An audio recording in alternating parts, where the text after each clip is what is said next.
Sorry. Hey, man, what's going on? What's going on, buddy? You having a good night? Wait, is that how this intro works? Wait, we got to do the official intro. Take it away. Welcome everyone to the Unlucky Podcast. I'm Fitzy. That's Bucky. I'm Buckley. Oh, is that the official? Did you get one that soundboard? Did you get that soundboard I made you? I did not. I will. It's in the mail. Okay.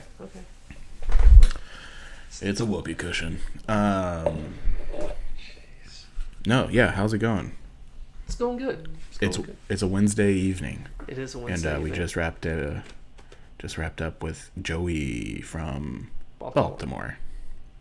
Yep, we sure did. It was a really good episode. We talked a lot. Talked a lot about everything, actually. Nail pattern, baldness. That's how we started. Yeah, I mean, when it's something that 3 out of the 3 people suffer on the podcast, you have to bring it up, or it's weird. Yeah, those things. Definitely. But how are you? How's the club? What's going on? We're good. We got a lot of travel coming up. A lot of travel. So hurling, Gaelic. Mainly Gaelic for right now. Getting some hurling going. We're waiting on to hear how some of the other Gaelic stuff shakes out before we can plan some of the hurling stuff, which we talk about later in the episode. How confident do you feel about the next 2 months, schedule-wise? How confident that we're going to do things, or how confident that I can afford to do all of these things? Because those are 2 different questions. Yeah, you need to bill some hours. Oh, yeah. Let's see. This weekend we're traveling to Knoxville to play Winston-Salem. Whoa. Yep. That's a nice little friendly match for us. I just saw today, actually, that they are starting to dip their toes into hurling. So maybe next year we can go and do a football and a hurling match. We played Winston-Salem about the same time last year. Maybe it was in September. Either way, we played them last year. Just a nice little friendly match. Just looking for football games. So that's very cool. This weekend. Then Indy's coming up. I believe we're going to try to send a team up there. Then the week after Indy, I believe, is the qualifying match for Nationals. I think that's the date for it. And then the week after that, I'm flying up to Calgary to play a little hurling up there. Wow, that's a little U trip. That's some U time, right? Yeah, I mean, there's I think 6 or 7 of us going from the southeast. Whoa. Yeah. Okay, from the southeast. Yeah, okay, yeah. Nice. But very cool. Yeah. What about ladies football? Nashville. You do anything there? I mean, we're trying to find some more women still. We've got 3 or 4. It's at a recruitment stage. Yep. And it's honestly something we need to be focused on a little more, doing a little bit more recruiting. With just how everything gets going these days. Well, luckily we've got a huge audience for this podcast, so if you're listening and you want to play ladies football, yeah, just move to Nashville and start playing football with us. It's it's just that easy. It's easy as 1, 2, 3. Nashville is a hot city, and the cost of living is the lowest in the country. Look that up before you pull the trigger on moving here. But yeah, Buckley, you're just gonna have to put in italics at the very bottom. Do not take anything you say seriously. It's fake news. I'm full of shit. I don't know. No, that sounds great. Yeah. Then I think in July, in July, I'm in works with Knoxville. We're going to do a night game in Crossville so we can beat the Heats. We haven't got a date. Cool. We haven't got a date set for it yet, but the thought is everyone would rather drive up later in the afternoon and be tired and drive home than wake up at 4 o'clock in the morning to be at the fields at 8. So, then play before it gets too hot. And you know what I never liked about trying to beat the Heat in Crossville was like the field was always moist. The dew. Yeah. That morning dew sucks. Yeah. So and they're beautiful fields. Yeah, and we've been playing under the lights the past 2 years on Thursday nights, and it's just, if you can do We're it, ready. Nashville's ready. We're something. Yeah, that's as you listen to this episode, thinking about how Americans can help the sport fit more is like night games, and getting used to playing nights, and field availability at nights, especially in the South. I would say even more so. Texas, the whole Southeast region, Arizona. Yeah, it's it's hot as shit, and yes, it is. Cool. Sounds like got a lot of stuff coming up. Really busy. This episode's, as we said, super good. Got Joey from Baltimore, co-founder of the Red Wolves. Yep. We talked about so many cool topics: building culture, starting up clubs, leadership, recovery, sobriety and recovery, and that's effect within a club's culture, which was really interesting. Talked about things going on with the USGAA right now, all kinds of stuff. Yeah. What am I forgetting, Noah? No, I think you hit everything. We focused a lot on culture and how that affects everything, and how you, not necessarily how you should, but particularly how Joey and the rest of the co-founders of the Red Wolves kind of set up their culture, and what it sounds like it's it's yours to do if you have this opportunity to start a club. Like, I think that's a big thing. Right, and like doing it really intentionally. Yeah, doing it intentionally. That's what I was looking for. Yeah, making exactly what you want. That one theme that comes out of this podcast I really liked was this idea of growth. We don't say this in the episode, but so I'm kind of like making this up. But to me, it was growth via divergence. Yep. Growth from offshoots. I think of a plant, propagating a plant or a new branch or something. That's a different way of growing than I've thought about it in Nashville. I thought, someday Nashville's going to have 500 members. Well, maybe someday Nashville just has 20 clubs that are totally, separate. That's good too. Yep. I don't think, and the way when you listen to Joey, that's a positive thing. That's not, I used to, have one perspective, and I think he changed my mind on it. Yeah. I've always wanted both. I've wanted Nashville to have 500 members, but also to have 500, 20 other clubs that also have 500 members. Yeah. Why not both? I don't think with the amount of musicians here that it just won't happen. Yeah. Oh, my fingers. Yeah. Oh, I can't hurt my hand. No, I'm just kidding. Yeah. So some really good insights from someone that started during COVID and has just kind of rapidly integrated and made a lot of impact. That's a great way to sum that up. Yeah, that's exactly what I got from that. So, yeah, it's a very enjoyable episode. We had a lot of fun and a lot of things to think about now. So,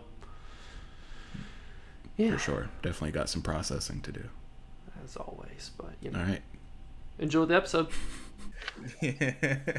That's not necessary. We're not dealing with celebrities or stand-up comedians here. We're just everyday people. So sometimes, going in cold doesn't work so well.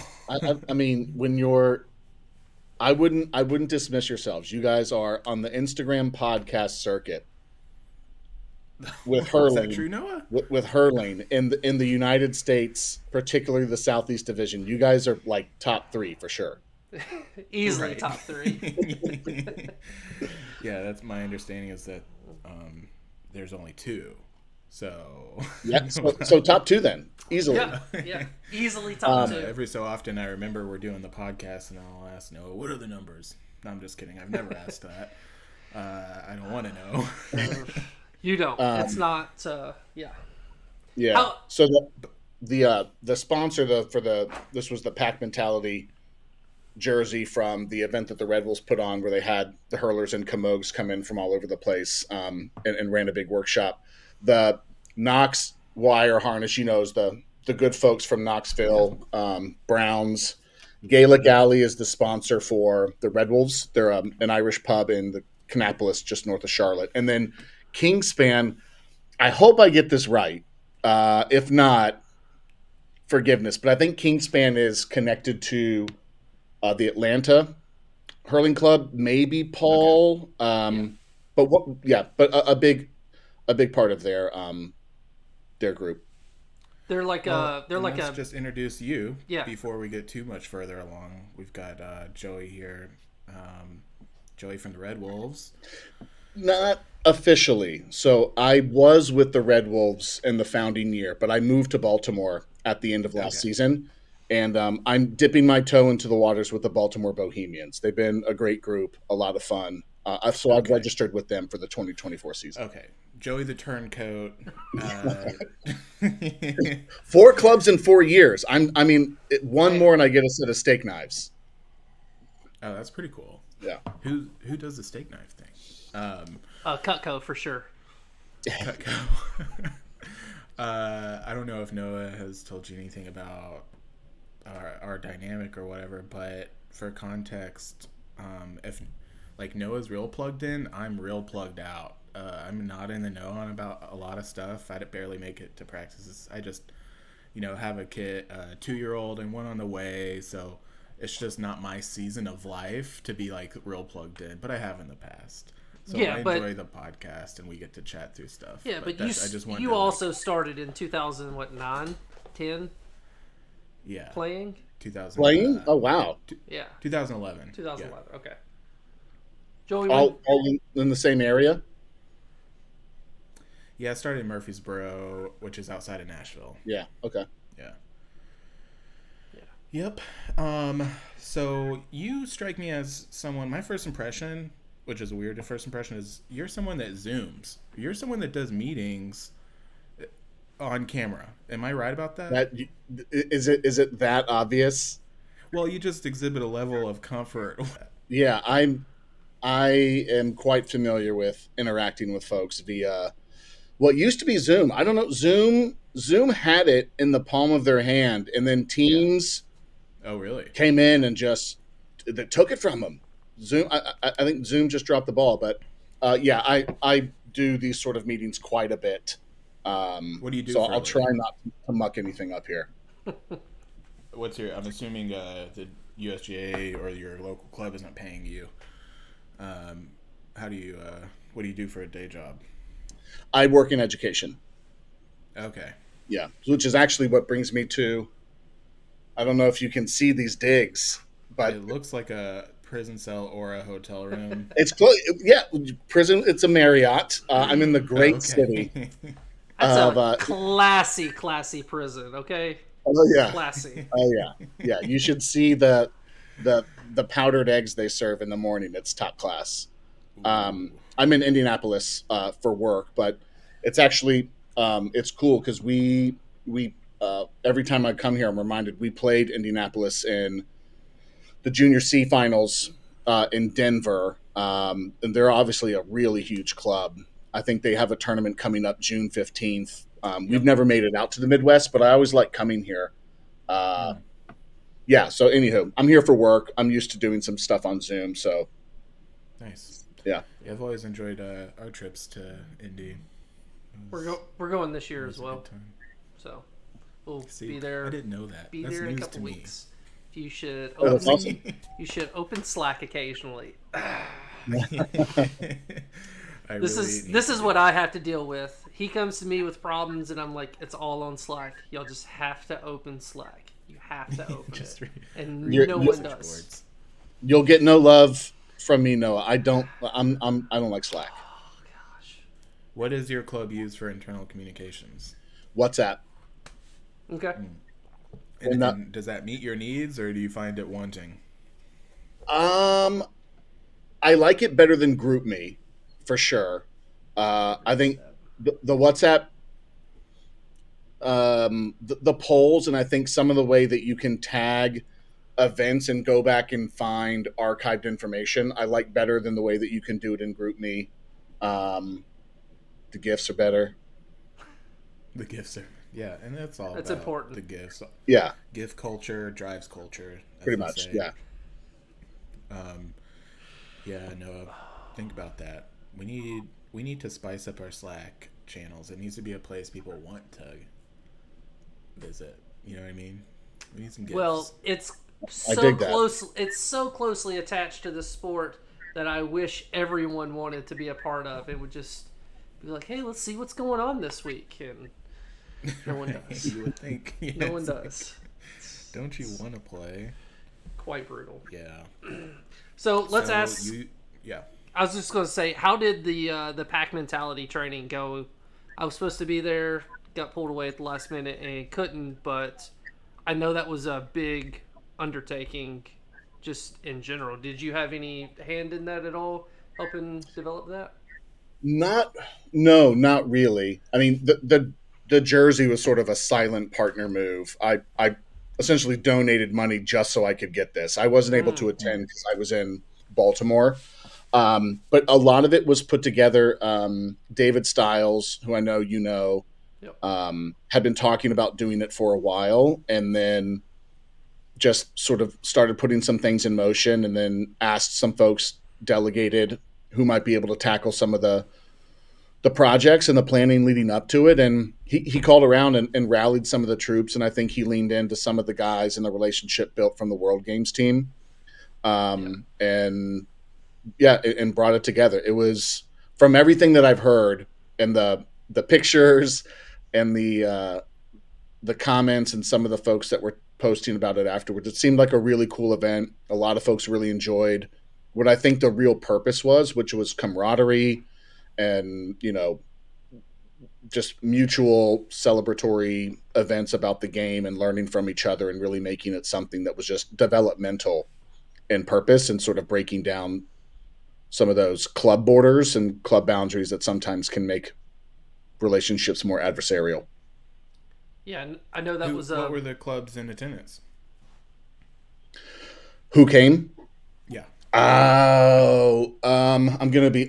This is gonna be a big swing and a miss. I know there were some South. I know uh, there were some folks from Raleigh. I think Atlanta. I think some of the usual folks from the Southeast Division, from Knoxville, and I think Camogie wise, there were some people that came in from out of the Southeast, maybe Mid Atlantic or the Northeast. I think one of the trainers and developers was a Camogue from Philly, and Tobin came down from Baltimore, and I think was one of the facilitators of some of the learning. Um, I know that Sandra from Camogie was there, and she was, walking around. I think she did a little bit of recording. There were some of the folks from the Southeast board that were in attendance, but it was pretty big. I think they had, I don't know, 50, 60, 70 people, maybe somewhere around there, a full day. Yeah, I heard it was That's really great. great. Well, about yourself, when did you get involved with Gaelic sports, and how? I was a COVID recruit. I'm a pandemic player, as they call it. Okay. I had, like, probably most, I don't know, maybe that's a stereotype, but what I imagine to be most of the players in the US, I came to it very, very late. Um, I like to think that had I started hurling from a child, without a doubt, I could have been a senior county hurling equipment manager at best. Oh, Maybe you like got me. maybe You like got me. I Ross was with you. Common, Yeah. Carey. Maybe I'm a strong Ross Common hurler, and I can carry the hell out of a bag. yeah. And so we were, during the pandemic, we relocated from Baltimore and moved up to Providence, Rhode Island. And I was just really getting cabin fever and was looking for anything that I could do outside when the weather broke. And I'd been to Ireland. I have a family background in Ireland, and I was vaguely familiar with the sport. And I just Googled one day hurling Rhode Island, and the Providence Hurling Club popped up. So shout out to Woody and Sweater and Dave and all the folks there, Claire, and emailed them and said, "Hey, do you guys happen to be doing anything right now?" And they were just at the point where they were returning to outside practices, and I went out, and they were really friendly and welcoming. They taught me the game, taught me the rules. I was fucking awful. Like, I kept picking the ball up with my hand because I have a baseball background. So I was doing push-ups in the middle of scrimmages because I kept picking the thing up. And then from there, we played a little bit, and then we moved down to Charlotte, and that's where I got into a much more continuous routine with the clubs there. Awesome. Nice. It's good to hear that other clubs make their new guys do push-ups when they start picking the ball up off the ground. Makes me feel a lot better about making others do that. So Yeah, and then for me, I have problems returning and watching baseball, where I'm freaking out every time they're fielding a ground ball. I'm like, you can't do that. I'm just so triggered by it. And so you got involved at Rhode Island, you moved. Did you get involved in, a lot of times when you get new people, new energetic people, somehow, I don't know how, they end up in leadership positions real quick, because we just kind of, have a meat grinder there. But how did you get into leadership, or? Yeah, you mean within the club? Yeah. Yeah. So when we moved to Charlotte, at the time, the only club that was doing hurling was Charlotte James Connolly's, and so I knew there was a club there because when I was moving down from Providence, I mentioned to one of the players, I'm relocating back to Charlotte where I grew up. And they said, "Oh, they've got a pretty big club. You should." He said, "I don't know if they have hurling. They're a big football club, but look them up. You never know." And so I moved down there and emailed, and same thing. They had hurling kind of developmentally for a couple of years. It was quite an arduous process, I think, to just sort of get the club to back the idea of starting a camogie or a hurling code. And so I went out. They have a couple of rookie camps and a big launching tournament they called Harkin Memorial Tournament. And I went out and met Kevin Tobin, who was a big part of getting me into the club, and just took off. It was a great group of guys. And yeah, it probably wasn't too long until I sort of found myself in the circle of, discussions and what can we do and how can we move this forward and what are we going to do this season, and let's sort of set up with a plan. I think I sort of naturally move into that space unless somebody very clearly chains me to the wall. So it's something you don't mind. You're very comfortable kind of stepping in. Yeah, I yes, yeah, I'd say in short, yes. And then the same thing when I think 2 years later when we ended up founding, or I co-founded the Red Wolves with some of the players from Connolly's. I moved into the secretary role in that inaugural year and helped with a lot of the detail work of actually getting the club up and running and founded within the USGAA. Yeah, the secretaries do the real work. So let me ask you this.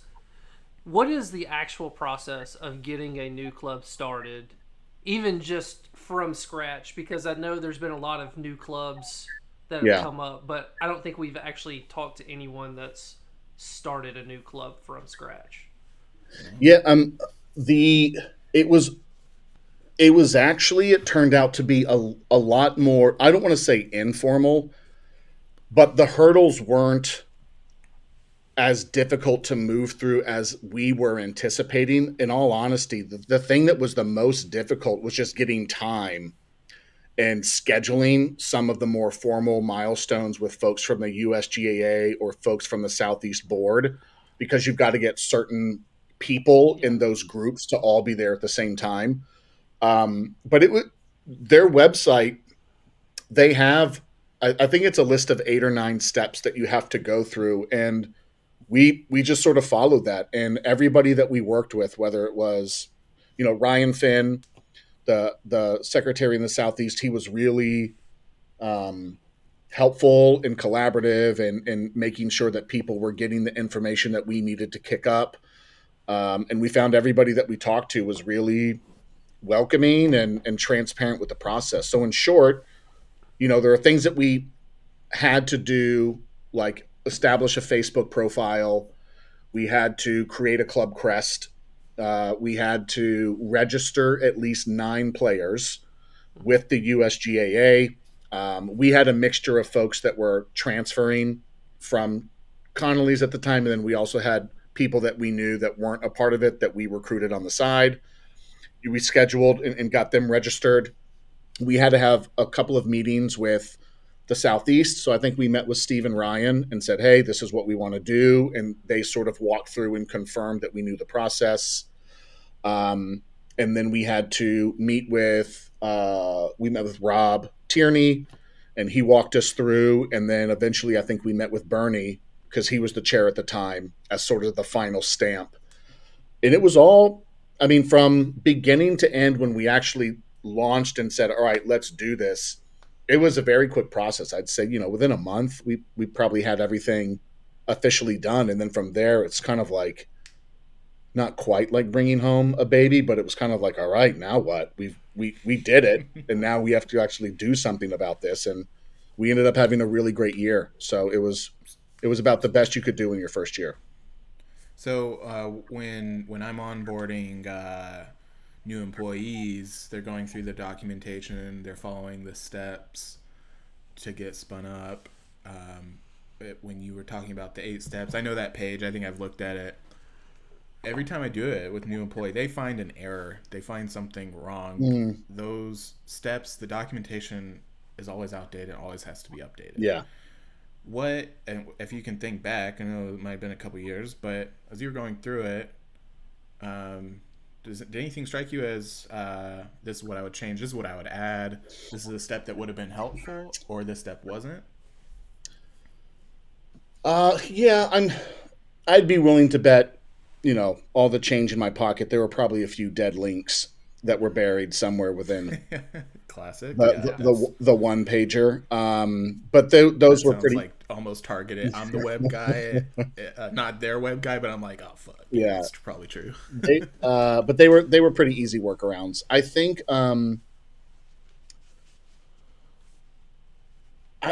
I honestly don't remember anything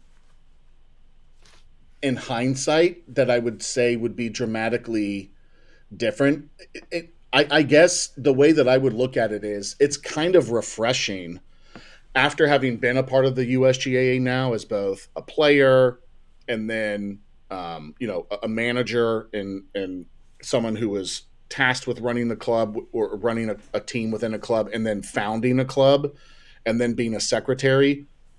I actually think it's pretty great that the barrier to create a club is so far removed from the red tape, from all of the actual mechanisms of once you become a club and you're a part of the system.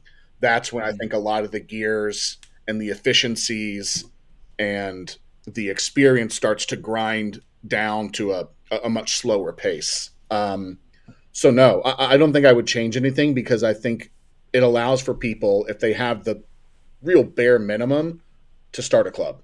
Oh, you had to create a bank account. That was the other thing.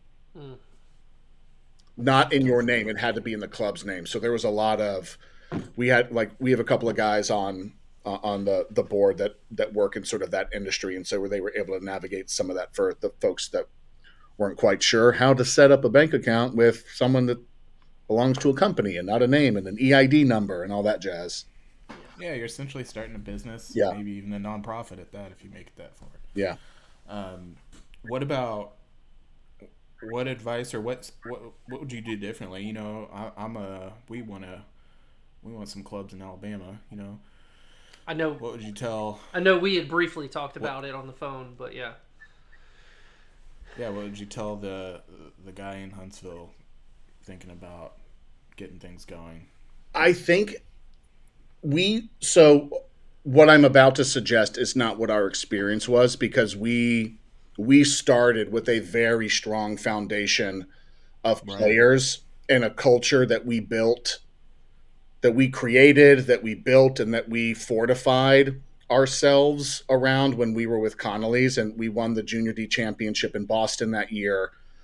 And then the next year we made it to the finals in Chicago. So we had 2 back-to-back years where, according to sort of the USGA like trophy hunting culture, we had 2 successful years. And so when we moved to found the Red Wolves last year, we already had our our rhythm and our culture built. But if you're starting from scratch, I think the biggest thing, my advice would be, is don't overthink it. Don't don't wait until you think you have the full picture before you start. Start with literally what's on that list. If you can find 9 people that are willing to pay, $60 to register with this organization, do it. And then enjoy the fact that you're starting something from scratch, and you can make it your own, and you can make it democratic, and you can make it flex to the culture that you want to have. And if you do it right, people show up. I mean, man, there's people. I was watching ESPN2 on a flight from Baltimore to Indianapolis, and they're showing axe and knife throwing championships. So there is a sport for everybody out there. So if you find 9 people in Alabama that want to go around and play with a stick and a ball and see what it's like to you, do it. And if you do it the right way, you will attract people naturally, and it will grow organically. So that would be my suggestion. I like that thing you just said. Do it the right way. Like we, that's an interesting. What do you mean by that? I, I think that's fair. Right is a matter of perspective, right? I think there's what you define as right or wrong is a direct reflection of what you value or what you believe to be important. And I think for the guys, the 19 of us that, left Connolly's and started the Red Wolves, for us, what we considered the right way was inclusivity and compassion and kindness and support and a genuine sense of everybody is welcomed. We don't have a barrier for you to be granted approval to spend time with us. So we weren't looking for people that were already top tier athletes. We weren't looking for people that fit necessarily within our, status quo of what we would consider cool or what we would consider part of our social dynamic. We had guys from all walks of life with very different personalities and different ages. And we used to joke the only thing that we really cared about was, do you have a desire to play? And that's it. If this is something that you want to try to play, that is all that we ask. And to us, that was the right way. And it accomplished its mission without much effort. It brought people to us that felt magnetic to that same, goal or that same purpose. And so I would say if you're starting a club, you're going to attract the type of people that you put out, or sort of the vibe or what you're manifesting and what you're signaling as important. So just be mindful of that. And, if it's good, they'll find you. Do you think, it kind of is speaking to culture? How much? It sounds like what you're saying is kind of like you'll attract what you put out, you're gonna get back. Those vibes will be reflected. Is that enough, or is there some intention or active measures clubs starting up or existing clubs need to take to keep the guardrails on culture? Or do you have any thoughts about that? Yeah, I think it lives in I think the success of the culture that you build in your club is the sum of all of the micro moments where you live and what your values are. And so whether it's things like when it comes to practice, if you want people to be focused, it's when you're running through drills, do you see players signaling to each other, hey, this is what we all need to be doing right now? Or do you see people picking each other up when someone gets their head down and says, hey, you can do it. And I think a lot of times, naturally, when you start, just by hierarchy, there's titles that are involved in some of these organizations. So if you're sitting as a chair or a secretary or a vice or the manager, by default, people will be looking at you in all of the moments when you're just going about your day, and they start to read signals about what is this club value, what do who what's the way that they communicate with each other. And then there's a point of choice of either I mirror that in order to fit in, or I don't, because that's not who I am and I don't want to change who I am, at which point you're going to reach tension. Right. And so I think that's part of it, is just be mindful of sort of the way that you're moving in those spaces, and do it in a way that I think is respectful and conducive to what it is you're trying to do. I love that thing, the sum of all those micro interactions, and I can see it play out in the Nashville club as things change over time, especially not being as involved. So I kind of like have, it's like as you're raising the kid or you're growing the plant or whatever, you see it every day, so you don't necessarily see the change. But I'm popping in like every 6 months, so it's like, oh, you can see a little bit of the change, and if you're not doing it intentionally, maybe it starts going the way you don't want. I'm not implying anything, no. I think it's great. So it's like those things happen in Slack, like we were talking about, on the field, in the pub, in the parking lot, in one-on-one interactions. I would think, just like, yeah, really has me thinking. Yeah, it's like you can't give the locker room speech the day before the championship game and expect people to show up differently than they've been all season. And I think you can't bend people that way. And so, to me, it's like you were saying, when you're in the parking lot and people are talking, when you see that there's issues within the club, are you helping that person figure out how they can go directly to the source, right? Don't talk to me about the problem you have with this other person, but I'll be here to help you sort of figure out what do you need to do to have that conversation so that you guys can move forward and get on the same page. And I think that collective sense of ownership, we didn't sort of move. We didn't have people move as proxy or medium. We just ended up creating a space where everybody felt comfortable to speak, because they knew that at the end of the day, we all wanted the same thing. And it was a space where your opinion mattered. We wanted to hear it. It may not go your way, and the club may make a different decision, but there wasn't really a sense of, we didn't have mistrust. We didn't have vindictiveness. We didn't have like a sense of retribution.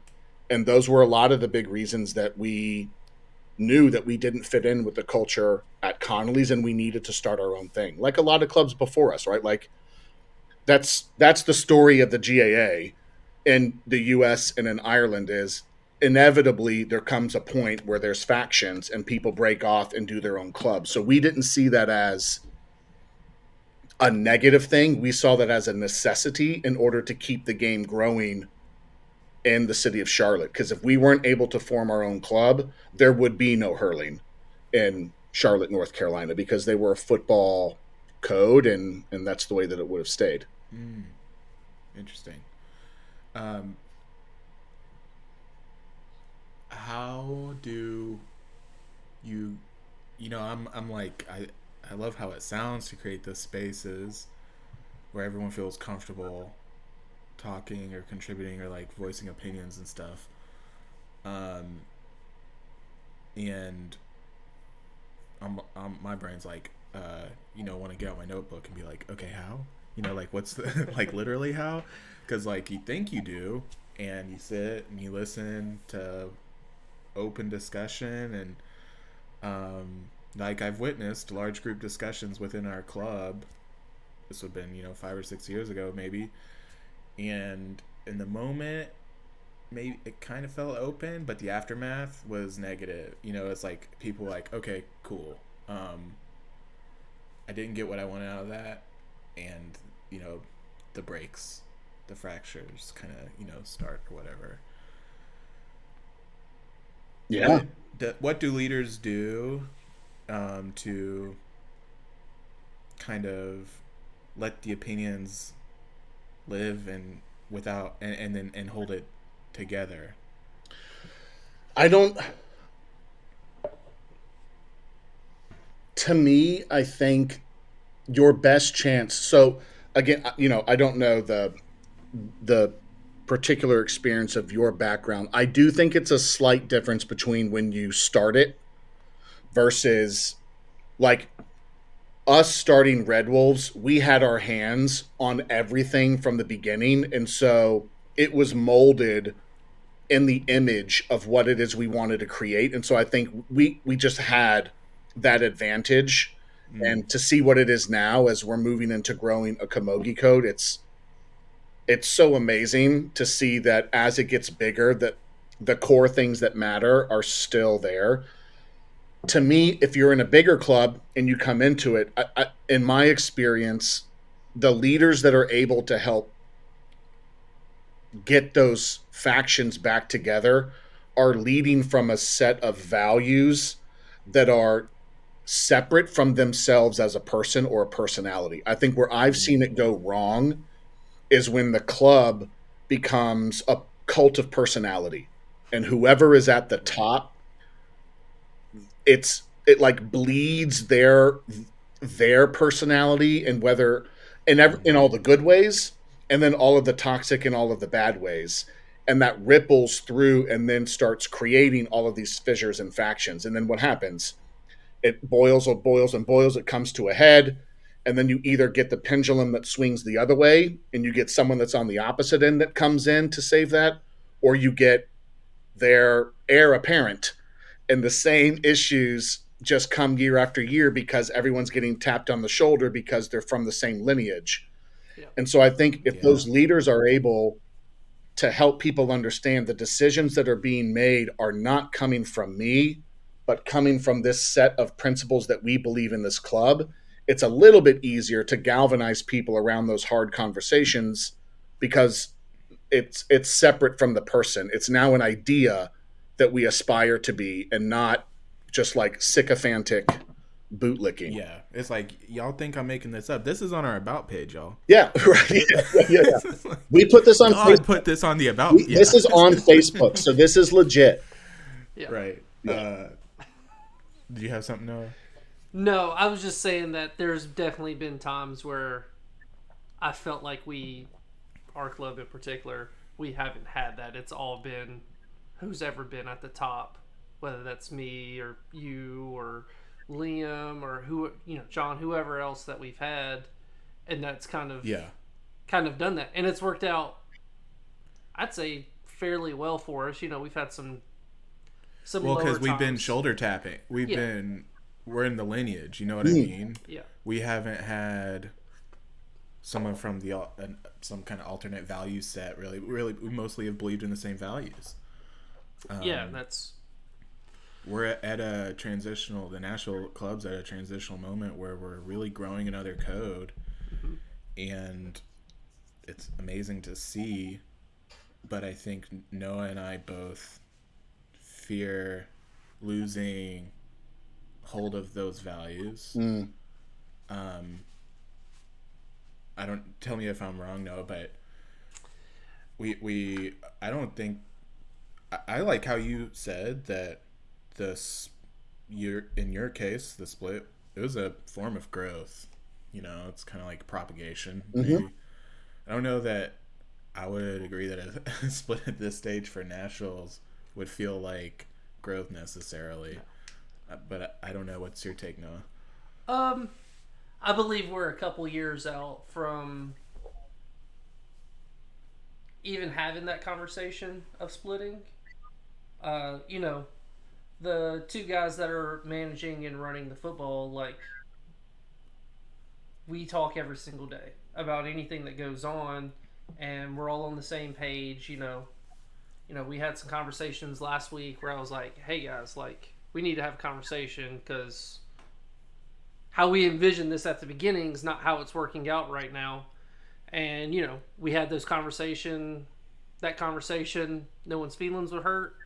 It was addressed the next time everyone was together, and nice. We went from there. So right now we still have the communication, and we've had this conversation as well. It's just like, hey, like, when things get to where they look rough, this is when we need to come back and reevaluate everything.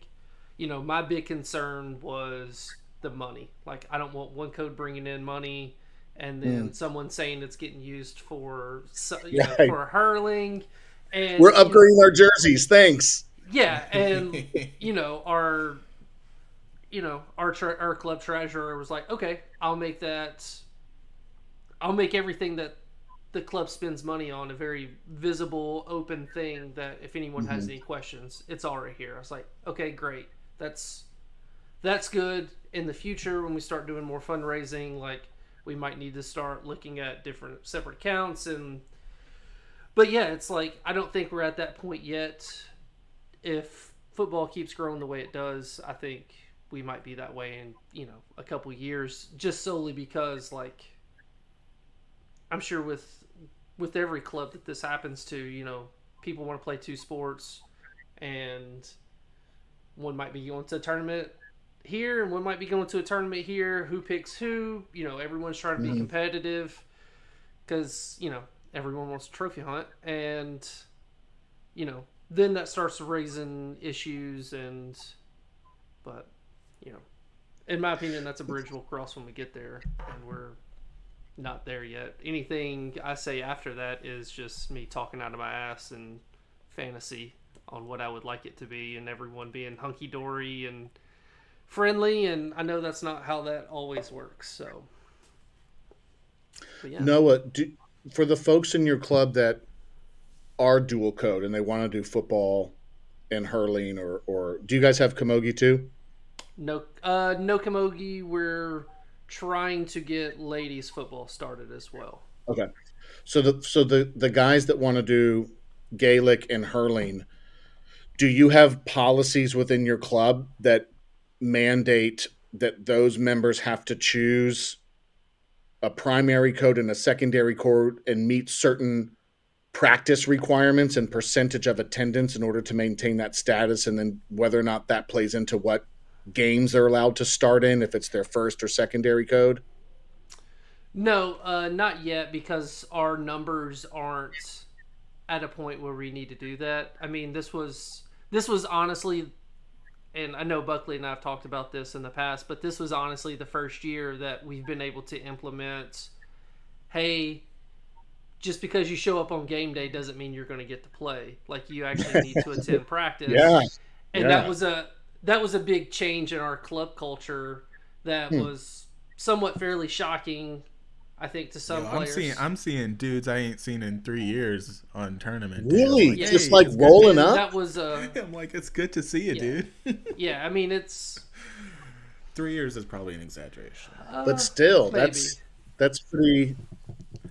But that's how open the culture is. Like, that's not weird of them. It's weird. It's like weird of the culture. Interesting.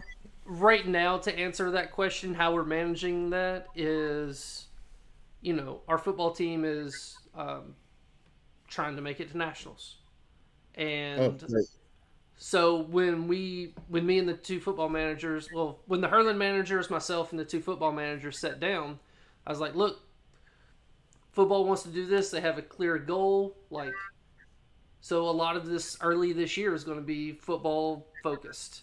And we're like, all right, we're going to sit down and decide what tournaments we're going to go to, what things we want to do. And none of those are going to overlap.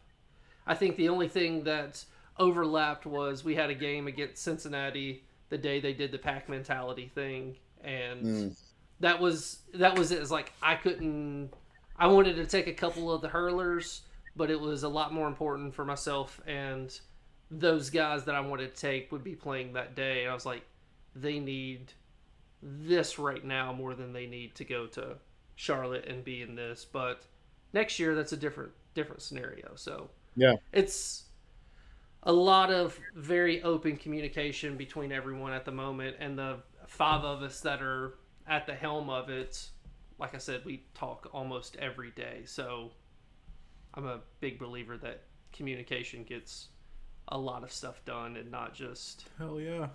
ignoring Like it until I it's an love issue. hearing that, Yeah. because isolation, or getting stuck in a couple weeks of not hearing from anybody, destroys relationships, breeds toxic negative thoughts. Yeah. I just see this play out I work remote, so I just see this constantly. People spiraling in their home office. Oh, it's wild, man. It's wild. I'm like, yo, just like send them a Zoom link, hang out for a little while. Like, they're just people. Like, they don't hate. It's like, I'm definitely a personality. If I don't see you, I'll forget about you, but it doesn't mean I don't like you or anything. It's like, so I love hearing that you guys are talking a bunch. Yeah. But no, I mean that's definitely something that as we grow, I would like to see implemented. But as of right now, it's not even. It's honestly not worth the mental gymnastics we would have to do to track that and to enforce it for Yeah. it to matter at the moment. Like, so. Well, I can tell you from firsthand experience, tracking it and enforcing it is going to lead to problems too. So Oh, really? try to find a Okay. plan. Try to find a plan C. A plan C. Fair enough. Fair enough. Joey, you have at the Red Wolves, you worked to build the inclusive culture. Not necessarily requiring everybody to be elite athletes and everything, but it sounds like you've built that inclusive culture, but still found success competitively. Still made it to nationals. Is that right? Can you tell us a little about that, and about what the composition of your team? Are you just saying you're inclusive, but really it was like 15, guys right out of college or something? No, man, Like, no. yeah. We were. Is this an adult show? Can we use adult language? Yes. Yeah. Yes. We're fucking old. We're old dudes. We I think when we were in Boston, and this was junior D, 3 years ago.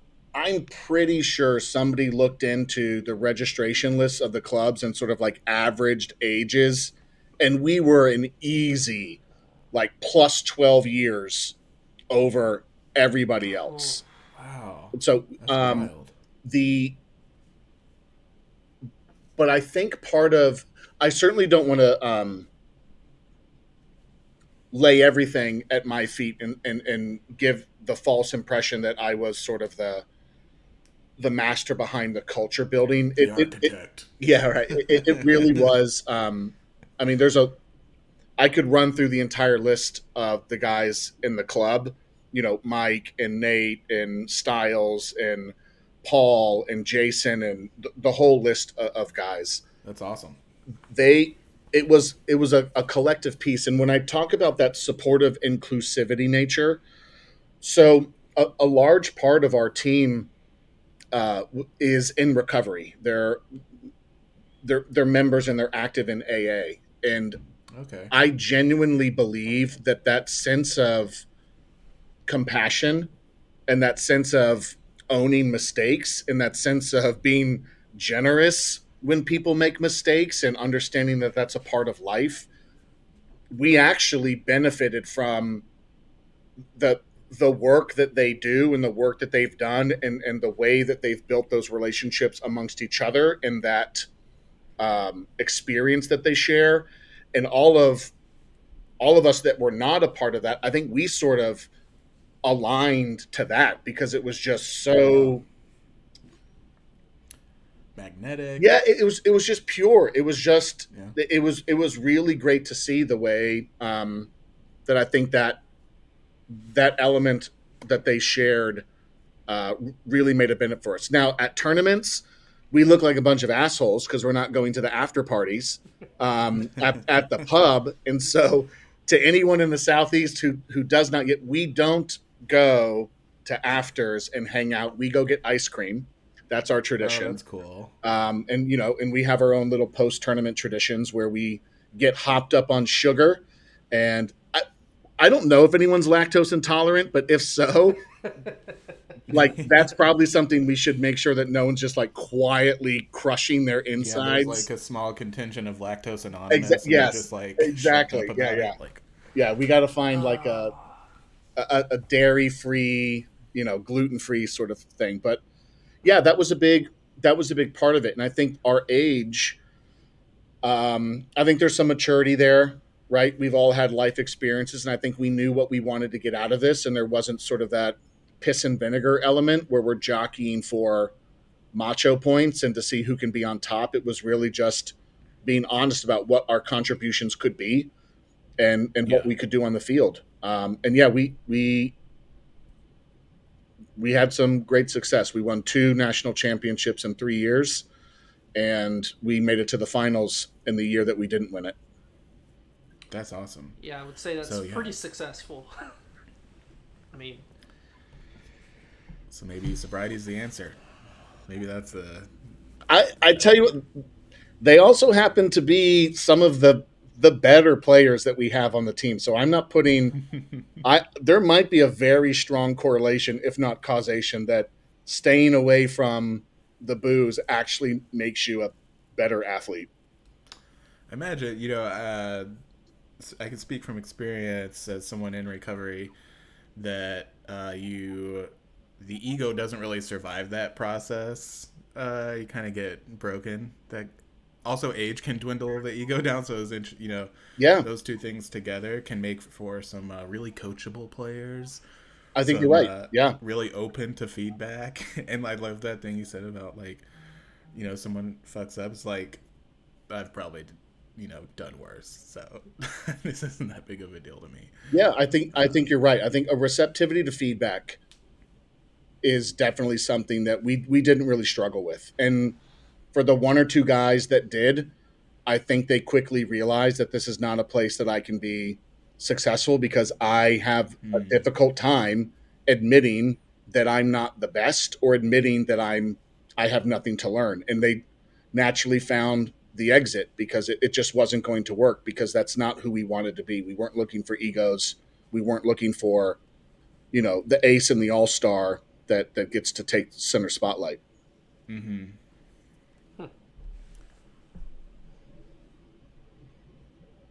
that is. What does that know? I mean, I think it just means that we're just gonna do a drinking ban. I mean, no more drinking. That's really Yeah. gonna. No more booze. It's really gonna That's piss the the best way sponsors to get off. people sober. Yeah, right. And the sponsors got to think about the sponsors. But yeah, the best way to get people sober is to tell them not. Yeah, I mean, to force them Just to not drink is just the Yeah, best way totally. to get Right, people right. sober. um, what do you think of when you hear the phrase Americanization of hurling and camogie? Yes, I think great. What is that? Tell me about it. Um, and I think I think in my mind, I think it's having a different perspective on the different grades within the codes and Mm, understanding that on this side of the water, those grades mean something completely different and therefore totally. need to be treated completely different and not subject to the same um, policies or scrutinization that you would at the higher levels. I was, talking with Noah the other day and sort of laughing about how this is now the Red Wolves are now going in, or some of the core group of those guys, because they've recruited. I think half the club now is new to GAA, so they've done a really good job of bringing in new people Wow, every year. that's awesome. Um, but there's a core part of that group that went from junior D and now is going to be junior B in the span of 4 years, which is a massive acceleration in the US when you think about the difference of play, about especially when you think about how many Irish that are then allowed on the field and what that does to the level of play. Here, junior B, that's a big fucking deal to make it at that level, especially if you start from the bottom. In Yeah. Ireland, like junior B, they're making Instagram like side eye videos about like goalies being 33 and wearing sneakers and smoking during the game. It's sort of like this, no one takes it seriously. It's kind of where you fall down right before your glory days Yeah. are over. And so I think that's a big difference is we've got to treat the codes here and the grading completely different and reset what the rules and policies are for what that's supposed to look like. That makes so, just based off the things Noah tells me, the things he reports back from going to conventions and stuff, it makes so much sense to me. It It's really like, does. just they're so different. Treat them different. We can have nuance and then still find ways to compete at the highest. Still bring it all back together somehow. But like the growth, the way and times in life people enter the sport, it just doesn't make any sense to enforce one way on the other. Yeah. I mean, I know you guys had Merritt on not too long ago. I mean, she's a tremendous player. She's an absolutely Absolutely. fantastic player. And to think that there were tournaments where she wasn't allowed to play because it was supposed to be a men's team, That's what it was. That's what I was thinking about. and it's Yeah. like, what do you like? You're not. You've got to see the forest. Like, it's that's dumb to just say that there's no outlet for somebody who is probably better than 80% of the guys on the field, but because she's a Well, different gender, Joey, it's on the about page, man. They take that. can't change I'm that. telling They you, can't change it. I It says know. no That's it. girls. You can't edit once you type that into the code and publish It's it in the onto the code. internet. It's Yeah. it's done. It's done. Those codes, they're set. Yeah. And then I think some of the other things about I think the game is also different because, and this was something I was sharing with Noah. I remember on one of the Southeast calls when I was secretary for the Red Wolves, somebody on the western side of the Southeast Division was talking about the lack of GAA regulation size fields in the US, and that it's very rare that you can get 13 and 15 guys that can travel and then go play 13 against each other, especially if you're on that side of the Southeast Division. That's really hard to do.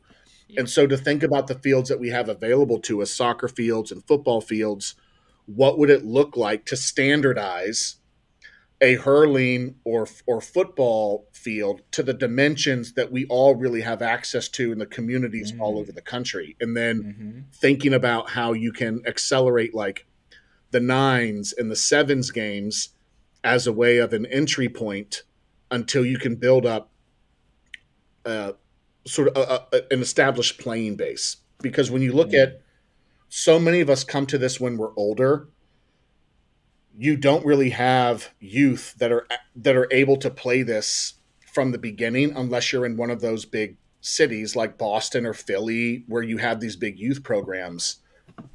It, I wouldn't be opposed to different GAA organizations.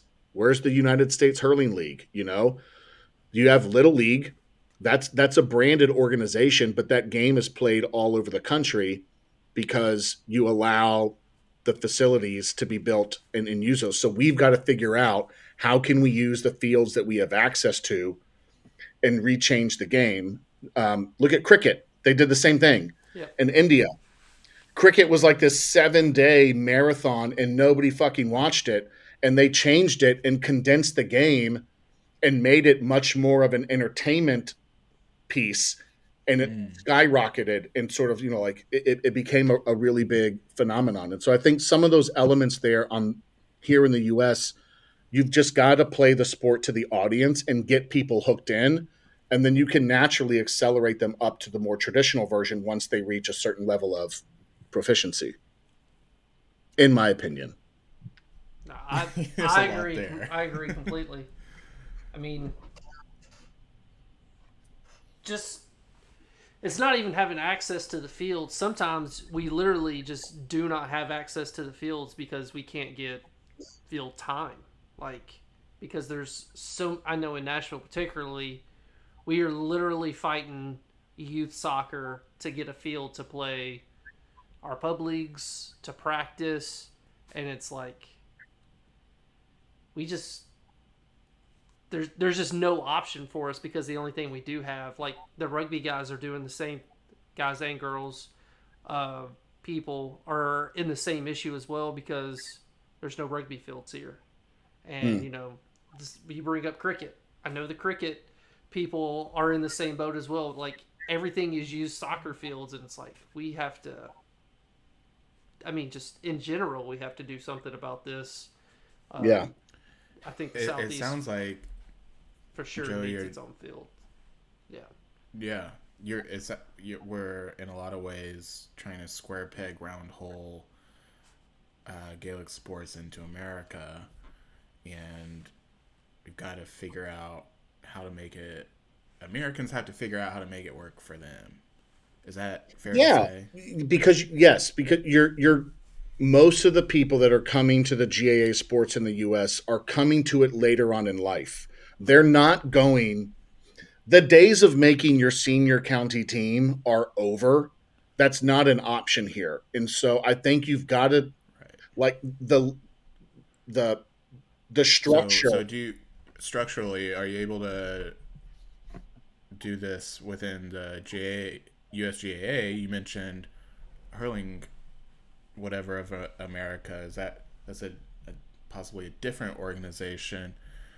Are you just a rebel? Are uh, you just want to split us all apart? Is that what's going on here? I mean, I'm holding true to my American roots and saying when I see tyranny turn its ugly head, I draw a line and say, no man shall pass. And I do think that we don't have hundreds and thousands of years of hurling culture in this country. And so you can't rely on the sentimentality of it to sustain Right. people's interest. In my opinion, the folks at the top of the USGAA are remembering what it was like when they grew up in Ireland and sort of what it was like when hurling was all around them all of the time and it was so Right. closely connected to their communities. Right. Here it's not.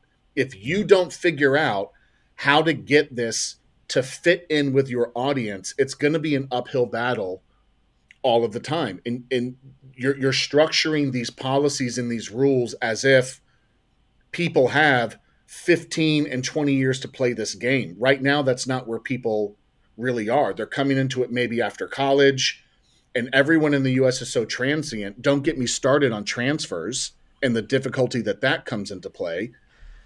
You're just, the game's got to be available and accessible to people that move around a lot, and that people are coming to this for a lot more social compatibility and not just the competitiveness of going to a city in August for a long weekend and trying to bring home a cup. That's not going to motivate everybody.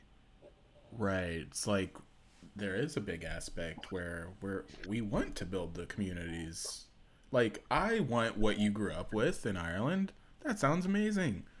But the path there is decades long and it's going to look a lot different. Like the thing you said about the sentimentality around it and the the efforts to keep culture alive and bring it back from when it was, buried and shut away, and all of those emotions and histories around these sports isn't here. Yeah, We're starting culturally yeah. from scratch. The stakes are And higher. If I like softball and I go and join an adult recreational, beer league softball team, and this team or this league sucks, there's five others in my right, town that I can go to and say, I'm going to try you, you, and you until I find a fit. Same thing with right, soccer and basketball. There's one Irish club in your town if you're lucky. And if they're a bunch of folks who aren't welcoming and leave a bad taste in your mouth, the GAA is closing the door on those people forever because there's no other Right. option. And so I think That's so interesting. you Yeah. they've got to understand.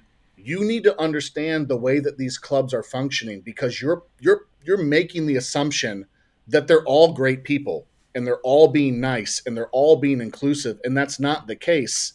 And you've got to look in their backyards and figure out, I don't know, why are some clubs losing 50 members over the course of one season? Maybe that's something we should look into instead of giving the clubs that are trying to grow where those members want to go and giving them a hard time about having a safe place for those players to land, still pay dues, still grow the game, and still be a part of that sport, in my Yeah. opinion, as a non Red Wolf club member. Okay, let me turn the hat around in case anyone's trying to Dude. do a screen capture here. No, this is a Baltimore. You're a I'm a Baltimore guy now. Baltimore Bohemian, officially registered. No, I mean, I couldn't agree more. I know Buckley and I in the past have talked about we can't wait till we get to a point in Nashville's club where our pub leagues, we don't have to draft. It's, hey, the East Nashville people, they're on a team. The West Nashville people, they're on a team. You know, you can break it up by neighborhoods, and then it's like, okay, well then, You're zoned. Zone it. yeah. Well, I mean, but it's like almost the thing like Joey club and said. county, like. Yeah, right. I like zones, but the thing you're saying about cultural fits, value fits, and being able to jump around because you're an adult and you know what you want. You weren't just born in the neighborhood. You know, you didn't inherit the team. Right. But Yeah. that should very easily be able to be handled with, hey guys, I don't feel like I fit in very well here. I'm going to transfer to the other side of town. It's very not convenient for me, but it's a lot more fun experience playing with these other people that I mesh with better. And that should be just an easy thing that should happen. Yeah, we need to be like, yeah, totally get it. Do your thing, you know? Wouldn't that be Kind of makes amazing? sense to us. Wouldn't that be amazing? in a perfect If we world. Are you saying that's not how it works? Not No, all the I mean, time. no. So, I mean, I don't know if you guys follow Instagram. Have you been? I'm not on it really. I mean, Yeah. I am an influencer, but so I only post. You're the guy getting people to eat Tide Pods. Yeah. Yeah, I'm eating Tide Pods. He gets on there and pushes his pottery pretty well, but that's the extent of it. That's lovely. Yes. You do pottery? Yeah, I throw. That's great. That's awesome. I snort a couple Tide Pods and I hop on the wheel. Hey, we've got a sculptor. I keep saying we. I still think of myself as a Red Wolf. The Red Wolves have a couple of guys that are into clay and sculpture and pottery. So yeah, super cool. Bring the Gaelic artists together, Joey. I feel like you're the guy to bring people. I feel like you just bring people together. Well, some might say I bring them apart, but depends on. Okay, but I'm trying to devil's advocate, and your arguments for splitting things would be that the USGA or your club. I mean, it's like growth and competition. That's in my American blood. Yes. Like, yes. I want competition. I hate stagnation. Yes. I hate the festering complacency of organizations. Yes. Like, Americans love options. We like options with grocery stores. We like options with what channels we like options. And right now the USGAA does not allow options. They're a monopoly and they allow clubs. Yes, thank you for saying that, because like when I hear some of the things and the lack of ability to affect change, it makes my brain go crazy. Like, wait, you're telling me I have no choice? I have to? I'm like, this doesn't compute. Let me ask you this though: is that more of a regional thing? You think, like, maybe like in the Heartland division, Southeast division, up in like the Northeast where you have a lot more clubs. Specifically like Boston, where they've got multiple clubs per city. Right. I know you were in Rhode Island, so it's not Boston, but I'm going to consider it close enough. Is that something that still happens up there, or did you even get to notice that at all, or is that something you've heard about happening in these larger hubs that we'll call them? Yeah, I don't. So with Providence, I don't know because that was still the USGA was opening up to where practices and clubs were getting the approval to come back outside and convene again. But folks were not necessarily traveling to tournaments, and so all of my experience with Providence was really sort of like an intramural experience. I do, so I don't know. I can't Okay. speak to the culture of the different regions. What I can tell you from the information that I've gleaned from the folks in the Red Wolves, if we look at, for example, I asked earlier if you followed, social media and if you were aware of what's going on with the Camogie transfers Mm-hmm. between James Connolly's and Charlotte and the Red Wolves. One of the things that I have heard through the grapevine is that they're getting a tremendous amount of engagement and communication from other clubs around the country saying we are experiencing the exact same thing that you are highlighting is happening with your players. What are they? What's happening? I'm lost. So the short version is, or if you end up reactivating or activating Instagram, you can go to the Red Wolves HC Okay. account, He's like, look it up. and everything's there. But the short version is, as I mentioned earlier, the Red Wolves were founded last year when the hurlers from Charlotte James Connolly transferred to form a new club.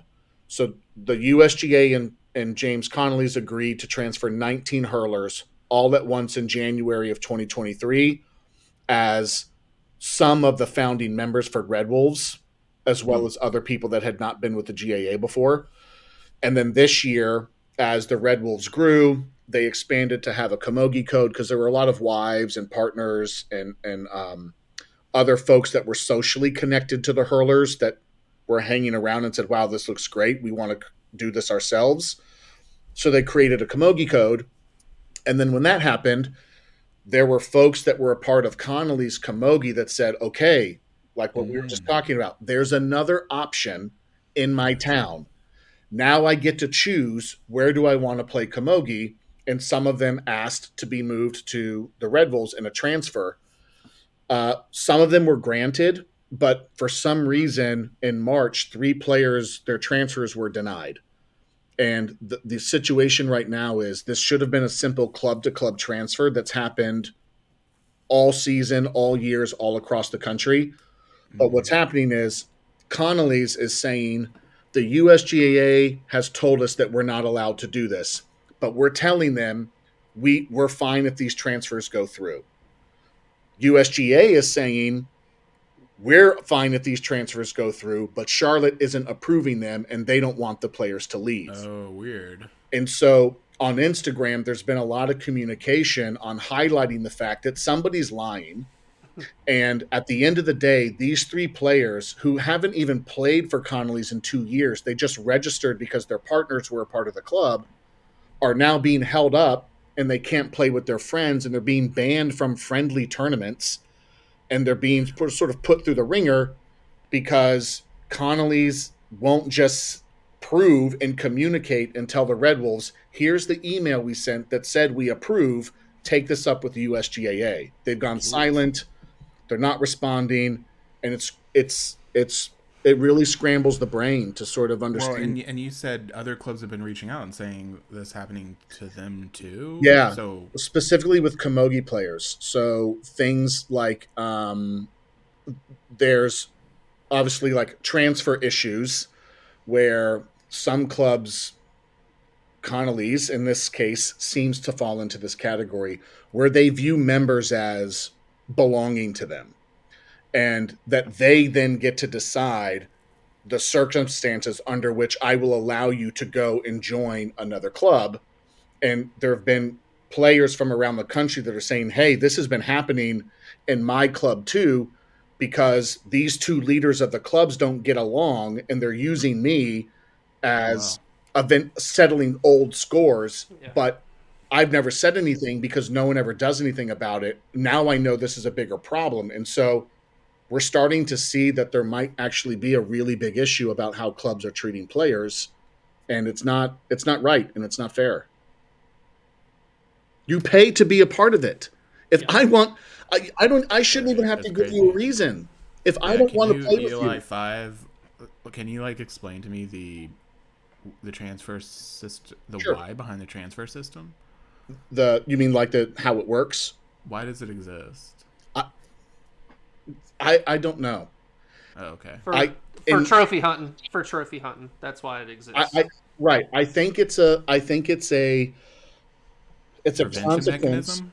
Well, I think it's a consequence of what we were talking about earlier, where I would imagine, I'm not Irish, I would imagine in Ireland, where you have hotbed of talent all over the place because people have been playing these games since they were 5. Right. There's a lot of competition about, hey, if I can get this kid and this kid and this girl from this club over to mine, we can win the cup this year. And so there were very formal processes to monitor where are players going to make sure that, one club isn't saying, we're going to spend $50,000 on a new facility. Why don't you come on over here? And so that same system is now being applied in the US where it doesn't make sense. We're all Mm-hmm. older adults that are doing this for fun and we're paying to be a part of it. If I Yeah. no longer want to be associated with your club and I want to go somewhere else, to be frank, it's none of your damn business why.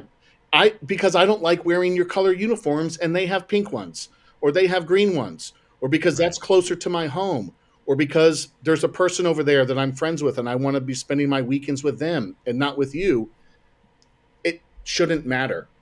You're Mm-hmm. not property. These are 501c3 organizations. You're telling me that a 501c3 organization can discriminate against a member and say we're not going to allow you to separate from us? I'm pretty sure that's a violation of a 501c3 agreement.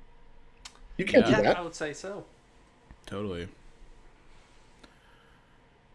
That feels like a real issue. Yeah. So in short, I think to me that's another very clear indicator that these rules and policies, one, don't make sense for when you're looking at the Camogie code, like in the Red Bulls, it's junior B. It's the lowest level. These are players that are just starting out. They're not going to San Francisco. They're not trying to qualify and win world games. They just want to play with their friends. To have this sort of like back room liaising between Crazy. USGA and clubs about who can and cannot be approved, and then to basically ghost them and not give at to date, it's May 15th, 9:14 p.m. Eastern.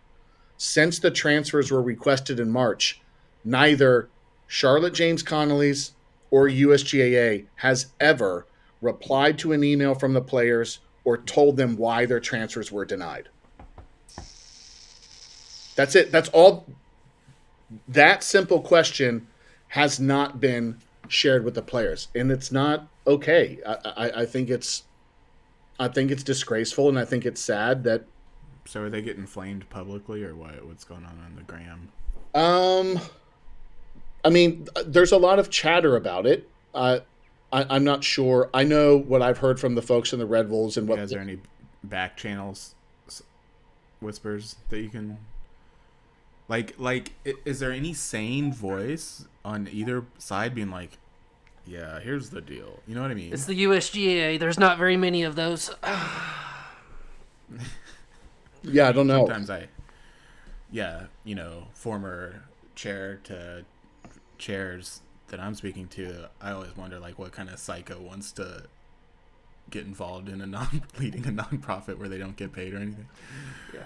It's a special kind of person. Yeah. um So I'm hopeful that the matter gets resolved, and I'm hopeful that at some point there is somebody that gets clear-headed enough to realize that what they're doing to these 3 players, in particular 3 female athletes that already have it hard enough to find access to games because the men's codes tend to be better funded and more supported and more advertised. I really think what Sandra's doing with USGA Camogie coming out of Raleigh and the way that she's been promoting it is fantastic. I'm hoping that mm, somehow this gets resolved because it's completely unfair and misaligned to what GA stands for to let this happen to these 3 players. Yeah. in my opinion, as someone who's not as a affiliated with the Red Wolves Hurling Club. Yeah, it's really hard to be a part of an organization that's where we all belong, and it's not that at all. yeah, It's where, it deserves a yeah. Let them play, Blue. Let the kids play. yeah, I So mean, incredibly petty. well, I mean, It's like Camogies had a difficult history with the GAA to begin with, and you know, I think in Ireland yeah, you they're can't. I making can't. I shouldn't works. laugh it off and make jokes and call it petty or small because it's discriminatory and it sounds like it's happening to a group of people that don't have the same kind of access or And it to sounds the like games it's as you say. happening a lot more than we realized as well.